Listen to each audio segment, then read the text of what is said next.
mankind might be the only species that not only messes up, but also is capable of dealing with its own mess because of that interdependency. But for that, we have to lift ourselves up. We have to change the perspective, turn it around. Four things are important if you want to change that perspective. One, you need a long-term comprehensive approach. You need to deal with the long term in a comprehensive way. Understand it, do research, and get a real understanding of interdependencies, vulnerabilities, and opportunities. But that long-term approach needs to be connected to projects, interventions on the short term. Because long-term approaches become books on a shelf, empty, most of the time useless.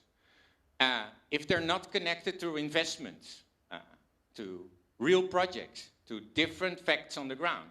So long-term approaches need to be connected to short-term interventions.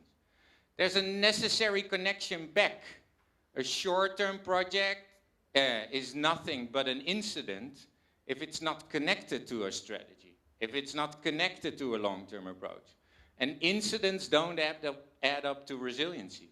Incidents don't make a difference. So long-term needs to be connected with short-term over and over again, with feedback loops and evaluations and monitoring. Second, you need the funding for it. And funding only comes when you're transparent and accountable. So we need better benefit cost analysis. Benefit cost analysis that actually can capture long-term resiliency questions, that can deal with comprehensiveness. And right now we don't have those benefit cost analysis. They can only deal with short-term infrastructure, simple approaches. The more complex they become, the more cultural or social they are, or more environmental assets they are dealing with, the more PMs there are in those benefit cost analysis models. And monitoring and evaluation, well, even the Dutch are not so good in monitoring and evaluation. And across the world, we fail in learning and turning that feedback loop in. Now, if we reach out to the private sector and we don't have a transparent business case to provide, why would they invest?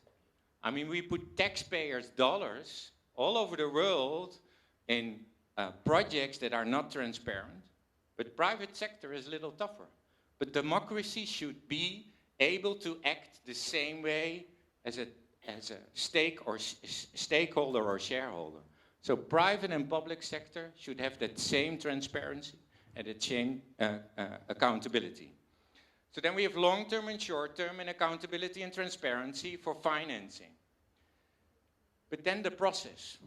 To get to these innovative projects and interventions, it has to be inclusive, it has to be collaborative, including all, not only institutions, but also activists and NGOs. Not only public, but also private. Not only collectives, but also individuals. If we get an approach that's really collaborative and really inclusive, we will make a difference. And if you do that, you build capacity. Number 4.